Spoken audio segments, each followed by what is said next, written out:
नमस्कार मित्रांनो, सुस्वागतम. घरोघरी मातीच्या चुली या मालिकेच्या आजच्या भागामध्ये ऋषिकेश सारखा आता रूममध्ये असताना जानकीकडे बघत असतो. तेव्हा जानकी विचारते की काय हो, काय झाले, असे का सारखे माझ्याकडे बघतात. तेव्हा आता ऋषिकेश म्हणतो की का बघू नये, मी माझ्या बायकोकडे बघतो. तेव्हा आता लगेच जानकी म्हणते की बायको, आणि जेव्हा तुम्हाला राग येतो तेव्हा नाही दिसत का तुम्हाला बायको? राग तर फक्त तुमच्या नाकावर असा बसून असलेला असतो. तेव्हा आता ऋषिकेश हसतो. ऋषिकेश म्हणतो की जानकी हे बघ, आता माझा सर्व राग गेलेला आहे. तेव्हा आता जानकी लाडत म्हणते की हो हो, राहून द्या, राग गेल्यानंतरच तुमचं प्रेम उतू जात असतं. तेव्हा आता ऋषिकेश जानकी जवळ येतो आणि तिचा हात हातामध्ये घेत म्हणतो की प्रेम तर आहे जानकी, परंतु खरंच मला तुझा खूप अभिमान वाटतो. खरंच मला या गोष्टीचा खूप आनंद वाटतो की तू माझी बायको आहे म्हणून, कारण माझ्या हुशार बायकोने आज जे काही केलं ना त्याचं कौतुक करावं तेवढं कमी. जानकी खरंच काय सॉलिड डोकं वापरून तू ते रेकॉर्डिंग्स मिळवलं. तेव्हा आता जानकी म्हणते की राहून द्या, आई आणि नाना माझं कौतुक करतात म्हणून उगाच तुम्ही कौतुक करू नका, राहून द्या कौतुक करण्याचं. तेव्हा आता ऋषिकेश पुन्हा जानकीचा हात धरतो आणि म्हणतो की जानकी हे बघ, जे तू काही केलंस ना ते खरंच इतकं वाटतं तितकं सोपं नाही, त्याची कल्पना मला आहे जानकी. अगं तुझ्या जीवावर सुद्धा बेतू शकत होतं, म्हणजे तू इतक्या त्या सयाजी पाटलांच्या जवळ गेली होती आणि जर त्यांनी तुला ओळखले असते तर तुझ्या जीवाला सुद्धा धोका होता, तरी सुद्धा तू जीवावर धोका पत्करून तेथे गेली होती, अगदी पकडली सुद्धा जाऊ शकत होती. तेव्हा जानकीला ते सर्व क्षण आठवतात, कारण जेव्हा तिला सयाजी पाटलांनी ओळखलेलं असतं आणि जानकीने तेथून पळ काढलेलं असतो. आणि रेकॉर्डिंग आता जानकीने कशी घेतली, कशी रेकॉर्डिंग करून घेतलं सर्व काही सयाजीचं बोलणं, ते सर्व काही आता जानकीला आठवत असतात. तेव्हा आता ऋषिकेश म्हणतो की काही झाले तरी आता त्या सयाजीरावाची सुटका नाही, तो आयुष्यभर जेलमध्ये सडायला हवा. आणि हे बघ जानकी, स्वतःला सोडवण्यासाठी तो माणूस काही पण करू शकतो, कोणत्याही थराला जाऊ शकतो. तेच मला नकोय आणि मी ते होऊन सुद्धा देणार नाही. काही झाले तरी शेवटी निकाल आपल्याच बाजूने लागायला हवा आणि न्याय तर आपल्यालाच मिळायला हवा.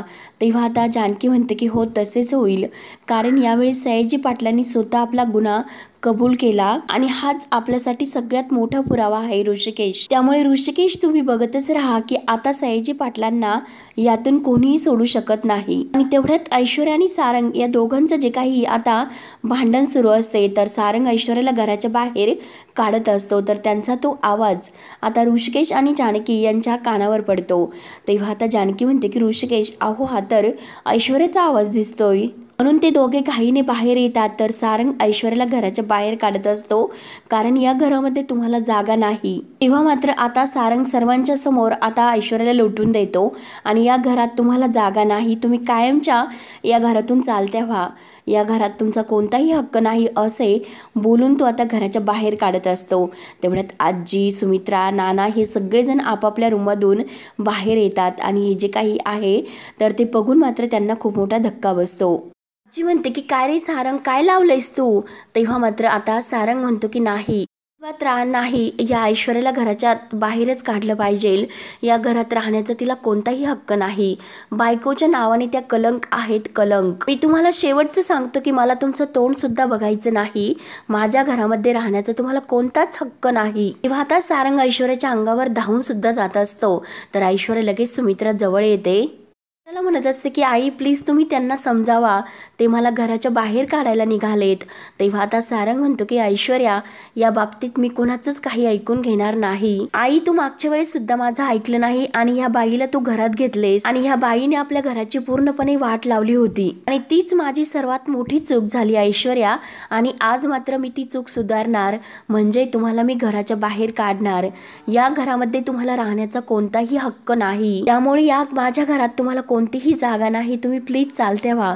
तेव्हा लगेच ऐश्वर्या सारंगचे पाय धरते, प्लीज मी तुमच्या पाया पडते, परंतु मला घराच्या बाहेर काढू नका, असे खूप विनवणी आता ती करायला सुरुवात करते. परंतु आता सारंग ऐश्वर्याला ढकलून देतो आणि परत आता मी हात वर उचलण्याच्या अगोदर तुम्ही येथून तुमचं तोंड सुद्धा मला दाखवू नका, चालते व्हा, असे आता जोरजोराने तो आता धमकावत असतो, कारण सारंग आता तर खूप असा भडकलेला असतो. सारंगचं ते आता रुद्ररूप पाहून मात्र घरातील सर्वजण बघतच असतात आणि शेवटी ऐश्वर्याला तिच्या पापाची शिक्षा मिळाली। सर्वांच्या मनात सुद्धा हेच हवं असतं की कधी सारंग समोर तिचं हे अगदी घाणेरडं रूप येईन आणि तिचा तो खोटारडा चेहरा येईल। आणि आज मात्र तो क्षण आता मित्रांनो सगळ्यांना पाहायला मिळालेला असतो। सारंग आता खूप ओरडत म्हणत असतो की माझ्या वडिलांना नानांना किडनॅप केले, त्यांची काय अवस्था केली आणि जे काही आरोप आहे ते सगळे आरोप माझ्या भावावर घेतलेत, माझ्या भावाला यामध्ये गुंतवले। तेव्हा आता सारंग खूप काही ऐश्वर्याला बोलत असतो। ऐश्वर्या रडत म्हणते की सारंग प्लीज, अहो माझं ऐकून घ्या। तेव्हा सारंग तर ऐकायला तयार नसतो। सारंग म्हणतो की काय ऐकून घेऊ ऐश्वर्या तुमचं, अहो तुमच्याकडे बोलण्यासाठी तोंड तरी आहे का, तुमच्याकडे काय असा पुरावा राहिला, अहो तुमच्या विरुद्ध जो पुरावा होता जानकी वहिनीने पोलीस स्टेशनमध्ये तो पुरावा सादर सुद्धा केला आणि त्या पुराव्यावरून सरळ सरळ सगळं काही सिद्ध होते की यामध्ये तुमचा आणि तुमच्या वडिलांचा हात आहे। माझ्या या घराची पूर्ण तुम्ही वाट लावली, त्यामुळे या घरात तुम्हाला कधीही आता यापुढे जागा नसेल, त्यामुळे बाहेर जा आणि स्वतःचं तोंड काळं करा। तेव्हा आता ऐश्वर्या खूप रडत असते। ऐश्वर्या म्हणते की हे बघा सारंग, मी काय इतकं बोलतात, सारंग प्लीज, अहो शांत व्हा, प्लीज शांत व्हा, मला फक्त बोलण्याची एकच संधी द्या। तर ऐश्वर्या असं म्हटल्यानंतर सारंग म्हणतो की ऐश्वर्या कसली संधी, संधी वगैरे काही नाही, तुम्ही सगळं काही आता हे क्षण ते घालवलेत, आता फक्त वेळ आलेली आहे तर तो निर्णय घेण्याची, त्यामुळे तो निर्णय मी तुम्हाला सांगितलेला आहे। आणि आता सारंग ऐश्वर्याच्या हाताला धरतो आणि तिला जबरदस्तीने ओढत घेऊन जात असतो आणि तेवढ्यात जो सोफा आहे तर ती खुर्ची असते तर ती ऐश्वर्याच्या पायाला लागते। ऐश्वर्या जोरात आई ग असं ओरडते। तेव्हा आता ऐश्वर्या हात धरून आई ग असे ओरडत असते। तेव्हा आता सारंग तिच्याकडे एकटक रागाने बघत असतो। तेव्हा सर्वजण आता सारंगकडे सुद्धा आणि ऐश्वर्याकडे सुद्धा बघत असतात, परंतु कोणी काहीच मध्ये बोलत नाही। तेव्हा आता ऐश्वर्या रडत विचारते की सारंग, अहो तुम्ही असं का बघतात, अहो मला लागली खुर्ची, किती लागली ती, आणि या मागच्या वेळेस जर मला थोडंसं जरी लागले तरी सुद्धा तुम्हाला किती त्रास होत होता आणि आज मात्र काहीच होत नाही। तेव्हा आता सारंग म्हणतो की हो तुम्ही अगदी करेक्ट बोलला, कारण मला त्रास व्हायचा, या अगोदर सुद्धा तुम्हाला जर लागले तर मला त्रास होत होता, परंतु हे बघा आता ऐश्वर्या जे काही तुम्ही केलेस ना तर त्यामुळेच तुम्हीच माझ्या आयुष्याचा त्रास झालाच, हे लक्षात ठेवा। म्हणून मी तुम्हाला शेवटचं सांगते की माझ्या आयुष्यातून आणि आमच्या या घरातून कायमचं चालते व्हा, आमच्या घराला लागलेले तुम्ही एक कलंक आहात, कलंक। तेव्हा सारंग पुन्हा ऐश्वर्याच्या हाताला धरतो आणि तिला फरफटत दरवाजात घेऊन येतो, तिला दरवाजात ढकलून देतो। तरी सुद्धा ऐश्वर्या म्हणते की नाही सारंग प्लीज, माझ्यावर विश्वास ठेवा, प्लीज एकदा माझं ऐकून घ्या, प्लीज शांत व्हा। हे बघा माझ्या डॅडाने नानांना किडनॅप केलं होतं, हे खरं आहे तर ते मला माहिती नव्हतं, तेव्हा जे काही त्यांनी केले ते मला आत्ता जे काही कळलं तर ते आत्ताच कळले। तेव्हा आता सारंग खूप मोठ्याने ओरडतो। सारंग म्हणतो की बाद झाले, किती खोटं बोलतात तुम्ही, खरंच मला माहिती नव्हतं की तुम्ही इतकं खोटं बोलतात म्हणून, तुमच्या या खोट्या बोलण्यावर 100 वेळेस विश्वास ठेवून मी खरंच फसलो, त्यामुळे आता मात्र मला तुमच्या कोणत्याही बोलण्यावर विश्वास नाही ठेवायचा। ऐश्वर्या तुम्ही खूप मोठा माझा विश्वासघात केला, खरंच माझ्या घराला डसणारा एक नागिन आहात, नागिन। तेव्हा सारंग सुद्धा रडत म्हणतो की अहो त्या नागिनीला मी माझ्या गळ्यामध्ये घालून फिरत होतो, मिरवत होतो, ती तर खरंच माझी खूप मोठी चूक झाली ऐश्वर्या, परंतु आता मात्र मी तुम्हाला माझ्या घरातून आणि माझ्या गळ्यातून बाहेर फेकून देणार, त्यामुळे चला आता इथे राहण्याचा तुम्हाला कोणता हक्क नाही, तुम्ही चालते व्हा, या घरातून तुम्ही लगेच आत्ताच्या आता चालते व्हा। तेव्हा आता ऐश्वर्या सर्वांसमोर हात जोडते की सारंग प्लीज असं बोलू नका, माझ्यावर विश्वास ठेवा। सारंग म्हणतो की काय विश्वास, विश्वास हा शब्द सुद्धा तुमच्या तोंडातून अगदी उच्चारायला लाज वाटते, एकदा नाही दोनदा नाही, किती वेळेस तुम्ही माझा विश्वासघात केला, एकदा तुमच्या मनाला विचारा।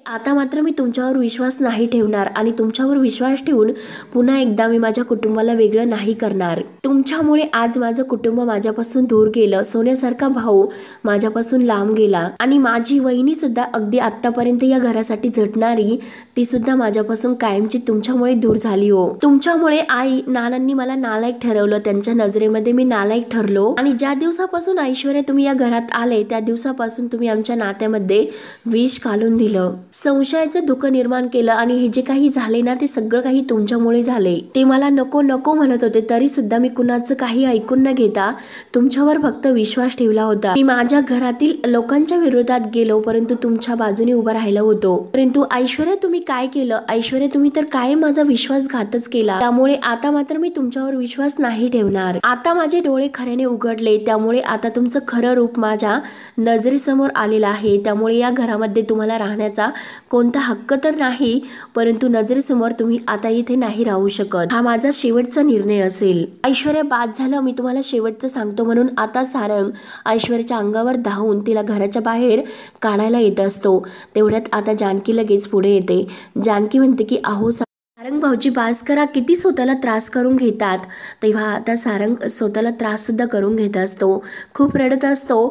हिचा त्रास मला वहिनी परवडला परंतु यांच्या नादी लागून जो काही मी तुम्हाला त्रास दिला वहिनी तो त्रास मला नाही सहन होत. म्हणून आता सारंग जानकी समोर हात जोडून उभा राहतो आणि खूप रडत असतो. जानकीच्या हात धरून म्हणतो की वहिनी माझी खूप मोठी चूक झाली. यांच्या नादी लागून मी यांचं ऐकून वाटेल तसं तुला बोललो. मी तुझ्या हात धरून म्हणतो की मी सगळं काही मनापासून बोलतो, मला माफ कर. आणि तो जानकीचे पाय सुद्धा धरतो की जानकी मला माफ कर. जानकी वहिनी अगं तूच मला माफ करू शकते. खरंच मी खूप मोठ्या चुका ऐश्वर्याचं ऐकून केल्यात. तेव्हा आता जानकीला वाईट वाटतं. जानकी म्हणते की हे बघा भाऊजी मी तुम्हाला माफ केलं परंतु तुम्ही स्वतःला असं वाईट वाटून घेऊ नका. उठा बरं तुम्ही. जानकी आता जे काही सारंगने तिचे पाय धरलेले आहे तर ती सारंगला उठून उभा करते. सारंग खूप रडत असतो आणि आता ही मतलबी ऐश्वर्या मात्र हे सर्व खाली मान घालून ऐकत असते आणि बघत असते. तेव्हा आता जानकी आपल्या हाताने सारंगचे डोळे पुसते आणि बाद झालं, किती स्वतःला असा त्रास करून घेतात. आणि हे बघा सारंग भाऊजी तुम्ही अगोदर सारखे व्हावे, तुम्हाला तुमची चूक कळवावी एवढंच सगळ्यांना वाटत होतं. त्यामुळे आता बाद झालं, आता यापुढे स्वतःला त्रास करून घेऊ नका. जानकी आता खूप प्रेमाने समजावते आणि डोळ्यातील पाणी सुद्धा पुसते. ती स्वतः सुद्धा रडत असते. परंतु आता ऋषिकेशला खूप या सारंगचा राग येत असतो. तेव्हा आता सारंग म्हणतो की नाही वहिनी खरंच. आणि हे पग सारंग म्हणतो की खरं तर वहिनी चूक माझी झाली, त्यामुळे मी स्वतःला अशी शिक्षा द्यायला हवी. मी स्वतःला फोडून काढलं पाहिजे. त्यामुळे शिक्षा तर मलाच व्हायला हवी कारण मीच खूप मोठी चुका केल्यात. म्हणून सारंग जोरजोराने आपल्या तोंडात मारून घेत असतो. आता जानकी आणि सुमित्रा सारंगला धरत असतात परंतु सारंग ऐकायला तयार नसतो. ते शेवटी स्वतःला इतकं मारून घेत असतो आणि खूप रडत असतो. तेव्हा नाना सुद्धा आता सारंगकडे सुद्धा रागानेच बघतात आणि ऐश्वर्या मात्र अगदी माठ्यासारखी तेथे उभी असते. सर्वजण सारंगकडे बघत असतात. सारंगची काय अवस्था झालेली आहे आणि तो स्वतःला कशी शिक्षा देत असतो हे सगळं काही बघून सर्वजण शांत असतात. परंतु जानकी मात्र सारंग भाऊजींना म्हणत असते की हे बघा तुम्ही काही असं स्वतःला शिक्षा वगैरे करून घेणार नाहीत, शांत व्हा बरं सारंग भाऊजी. तेव्हा सारंग ऐकायला तयारच नसतो. सारंग रडत म्हणत असतो की नाही वहिनी मी स्वतःला शिक्षा देणार म्हणजे देणारच कारण यामध्ये माझीच खूप मोठी चूक आहे. आणखी आता सारंगच्या हात धरते आणि सारंग भाऊजी काय करतात तुम्ही हे सर्व. तेव्हा सारंग म्हणतो की जानकी वहिनी या बाईचा जो काही त्रास आहे तो मला आता नाही सहन होत, त्यामुळे वहिनी मला आता सहन होत नाही. यांचं काय करायचं आहे त्याचा न्यायनिवाडा फक्त तूच जानकी वहिनी करू शकते. तेव्हा तो जानकीचे हात धरतो आणि जानकीला म्हणतो की हो वहिनी माझा तुझ्यावर पूर्ण विश्वास आहे. तू जो काही निर्णय घेशील ना तो निर्णय मला मान्य असेल.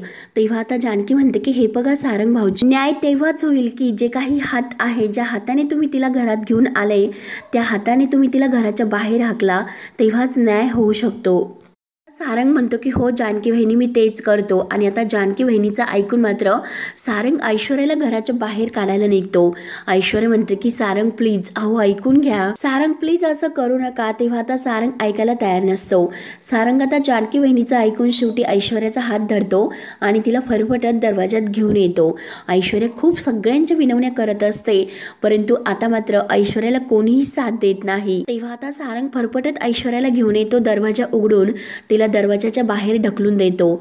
तर सारंग प्लीज अहो असं करू नका म्हणून आता ऐश्वर्या खूप हातापाय पडते परंतु सारंग मात्र आता लगेच दरवाजा लावून घेणार असतो. तेव्हा आता हे सर्व बघून आजीला तर खूपच मोठा धक्का बसतो. आजीची बोलतीच बंद होते की नक्की हे सर्व काय होते ते. तर ऐश्वर्याला शेवटी घराच्या बाहेर सारंगने काढलेलं असतं आणि दरवाजा लावून आता तो अगदी निवांत बसलेला असतो. तेव्हा ऐश्वर्या आता खूप रडत असते. तेव्हा आता सारंग घाईने दरवाजा लावून घेतो आणि तो सुद्धा आता दरवाजाला पाठ टेकून खूप रडत असतो, कारण त्याला सुद्धा खूप त्रास झालेला असतो. आत्तापर्यंत जे काही वागलो तर ते ऐश्वर्याचं ऐकून वागलो. आपण असं वागायला नको होतं.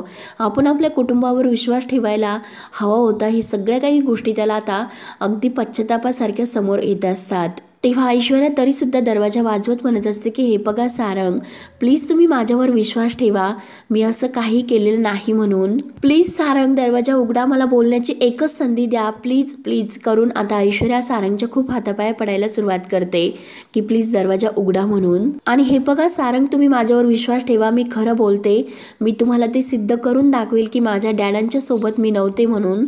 सारंग प्लीज दार उघडा, प्लीज, मी तुम्ही फक्त मला एक संधी द्या, मी सगळं काही तुम्हाला व्यवस्थित करून दाखवेल प्लीज. म्हणून आता ऐश्वर्या खूप विनवण्या करत असते, परंतु घरात कोणी ऐश्वर्याचं ऐकायला तयार होत नाही. सारंग तर अगदी दरवाजातच उभा असतो. तेव्हा आता ऐश्वर्या आणि सारंगचं जे काही सुरू आहे ते बघून सुमित्राला सुद्धा डोळ्यामध्ये खूप पाणी येते, परंतु कोणी एकही शब्द मध्ये बोलत नाही. तेव्हा आता सारंगची ती अवस्था बघून सुमित्रा म्हणते की खूप वाईट वाटतं, कारण सारंगसाठी माझा जीव तुटतो रे. तेव्हा आता सर्वांना सारंगविषयी काळजी वाटत असते, कारण सारंग अगदी खाली तिथे टेकून खूप रडत असतो. इतका भोळा आहे माझा सारंग की कोणी येतं आणि त्याला फसवते. तेव्हा मात्र आता ऋषिकेश पुढे येतो आणि ऋषिकेश म्हणतो की आई, अगं कोणी नाही, जोपर्यंत आपला सारंग आपल्या सगळ्यांचा ऐकून निर्णय घेत होता, तो आपलंच ऐकत होता, तोपर्यंत त्याला कोणीच फसवत नव्हते. परंतु जेव्हापासून ती ऐश्वर्या सारंगच्या आयुष्यामध्ये आली ना, तेव्हापासून हे सर्व सुरू झाले. तर तेव्हा आता सुमित्रा सुद्धा रडत म्हणते की खरं तर मला सारंगचा राग यायला हवा होता, परंतु आता मात्र मला वाईट वाटतं. तेव्हा सारंग आता हे सर्व ऐकत खूप रडत असतो. सुमित्रा म्हणते की त्या ऐश्वर्याने माझ्या सारंगचं सगळं काही आयुष्य उद्ध्वस्त केलं, त्याला जगण्यासाठी कोणताही असा आनंद तिने ठेवला नाही. त्यानंतर आता इकडे बाहेर ऐश्वर्या डोळे पुसते आणि सारंगला म्हणते की बरं ठीक आहे, जर माझ्यासाठी हीच अग्निपरीक्षा असेल तर ती अग्निपरीक्षा द्यायला मी तयार आहे. तेव्हा सारंग आता दरवाजात येते, खाली बसून सर्व ऐकत असतो. तिथून जायला निघते आणि ती जात असते तर सारंग आता दरवाजातून उठतो आणि ऋषिकेश दादाजवळ येतो. ऐश्वर्या सारखी येता जाता जाता मागे वळून बघत असते की केव्हा सारंग बाहेर येईल म्हणून. तेव्हा आता ऋषिकेश दादाजवळ येतो आणि खाली मान घालून तो उभा असतो. तेव्हा आता रडतच तो ऋषिकेशला म्हणतो की दादा, अरे तुला तोंड दाखवण्याची सुद्धा मला लाज वाटते. आतापर्यंत ऐश्वर्याचं ऐकून मी तुला वाटेल तसे आरोप केले, काय काय तुला त्रास माझ्यामुळे भोगावा लागला नाही. खरंच मला लाज वाटते माझ्या स्वतःची, माझ्यामुळे तुझ्यावर काय परिस्थिती आली होती. माझ्या रामासारखा भाऊ होता, परंतु मी त्या भावावर सुद्धा नको नको ते आरोप केले, नको नको ते मी तुला बोललो, तुझा अपमान केला, परंतु खरंच आता माझी चूक खूप मोठी होती हे माझ्या लक्षात आले.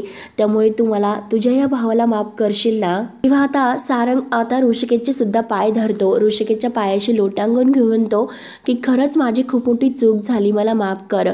तेव्हा आता सर्वांच्या डोळ्यात एक पाणी येत असते, सर्वजण रडत असतात. सारंगची ती अवस्था आता सुमित्राला सुद्धा बघवत नाही आणि जानकीला सुद्धा. नाना मात्र अगदी स्तब्ध उभे असतात. तेव्हा आता ऋषिकेशचे पाय धरून आता सारंग खूप रडत असतो.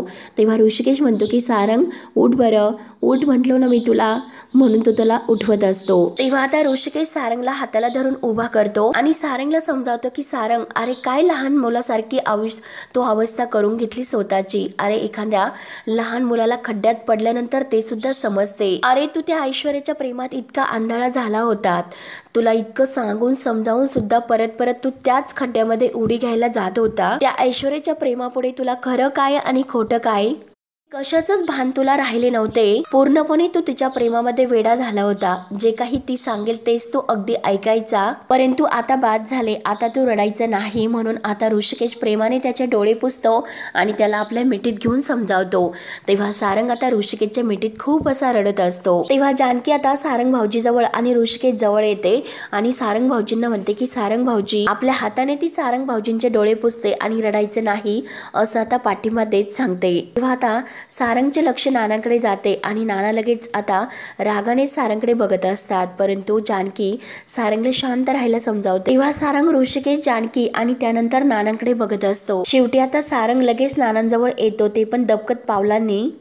सारंग नानांसमोर उभा राहतो आणि हात जोडून म्हणतो की नाना, तुम्ही मला माफ करतान का हो? माझी खूप मोठी चूक झाली नाना, मी तुमचे पाय धरतो. म्हणून सारंग नानांचे पाय धरतो. मला माफ करा, माझी खूप मोठी चूक झाली. तेव्हा नाना म्हणतात की सारंग, चुकतो तो माणूस आणि परतून येतो ज्याला स्वतःची चूक समजते आणि तो क्षमा मागतो, तर तो देव माणूस असतो. त्यामुळे तुला आता तुझी चूक कळली. तर सारंग म्हणतो की हो नाना, मला माझी चूक कळली आणि जी काही कीड होती तर ती स्वतःहून तू आता या घराच्या बाहेर फेकून दिलंस. खरंच खूप मोठे चांगलं काम तू केलंस. मला म्हणून नाना आता सारंगचं कौतुक करतात. ऐश्वर्याला घराच्या बाहेर काढून आता सारंगने खूप एक चांगलं काम केल्याचं नानांना सार्थक वाटतं. आणि आता मात्र तू त्या ऐश्वर्याला घराच्या बाहेर काढून सुमित्रा आणि माझा तो मुलगा शोभतोय असं आता नाना तोंड भरून आता सारंगचं कौतुक करतात. तेव्हा आता सुमित्राला जी काही सारंगची ती अवस्था आहे तर ती बघवत नाही. ती एका ठिकाणी शांत बसलेली असते. तेव्हा सारंगचं सुमित्राकडे लक्ष जाते. तो लगेच आता सुमित्रा जवळ येतो. तेव्हा आता सारंग सुमित्रा जवळ येऊन आता सुमित्राच्या पाया पडतो आणि आई, माझी खरंच खूप मोठी चूक झाली, माझी चूक पोटात घेशील का म्हणून खूप विनवण्या करत असतो. सुमित्राचा हात धरतो आणि सुमित्राचा हात धरून खूप रडत म्हणतो की माझ्या सांगण्यावरून तू ऐश्वर्याला घरात घेतलं होतं, त्यामुळे आई माझीच ओळखण्यात खूप मोठी चूक झाली, आई मला माफ कर. म्हणून सारंग आता सुमित्राच्या मांडीवर डोकं ठेवून खूप रडत असतो. सुमित्रा मायेने त्याच्या आता डोक्यावरून हात फिरवते आणि सारंग खूप रडत असतो. तर सुमित्रा म्हणते की सारंग बास कर, अरे रडायचं नाही, शांत हो बरं, रडू नकोस. आपल्या पदराने ती आता सारंगचे डोळे पुसते. आता तुला तुझी चूक कळाली ना, मग शांत राहा, काही त्रास करून घेऊ नका. म्हणून आता सुमित्रा सुद्धा प्रेमाने समजावते. अवंतिका, सौमित्र आणि जानकी, ऋषिकेश या सगळ्यांच्या डोळ्यामध्ये आता सारंगचा झालेला तो पश्चाताप, त्याची ती अवस्था बघून सर्वांच्या डोळ्यात पाणी येत असतं. सर्वजण सारंगला समजावतात. सारंग, आता तुला कळले ना ऐश्वर्या कशी आहे म्हणून? अरे हे बघ ती कशी आहे, आम्हाला सगळ्यांना कळत होतं, परंतु तुझा तिच्यावर खूप विश्वास होता, ते फक्त मला एकटीलाच कळले नाही रे, असं सुमित्रा म्हणत असते. तेव्हा आता सारंग भाऊजींना झालेला जो काही पश्चाताप आहे तर ते बघून जानकीला खरंच खूप आता छान वाटत असतं. घरामध्ये जे सारंग भाऊजींचे डोळे उघडण्यासाठी त्यांचा जो काही प्लॅन चालू होता, शेवटी तो प्लॅन सक्सेस होतो. आणि मित्रांनो, हा भाग येथे संपतो. पुढील भागामध्ये सुमित्रा आता सारंगला म्हणत असते की हे बघ, आता मात्र तुला त्या सयाजी पाटलांचं आणि त्या ऐश्वर्याचं खरं रूप कळलेलं आहे ना?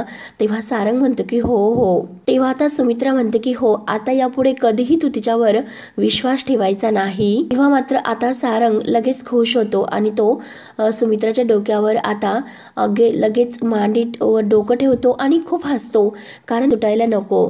सयाजीरावला पूर्णपणे जेलमध्ये त्याच्या पापाची शिक्षा मिळायलाच हवी असे आता ते ठरवते. त्यासाठी जानकीच्या डोक्यात काय असा एक भन्नाट प्लॅन येतो आणि ऐश्वर्याचा जो प्लॅन आहे तर तो जानकी कसा उधळून लावते हे बघणं खरंच खूप आता रंजक ठरणार आहे.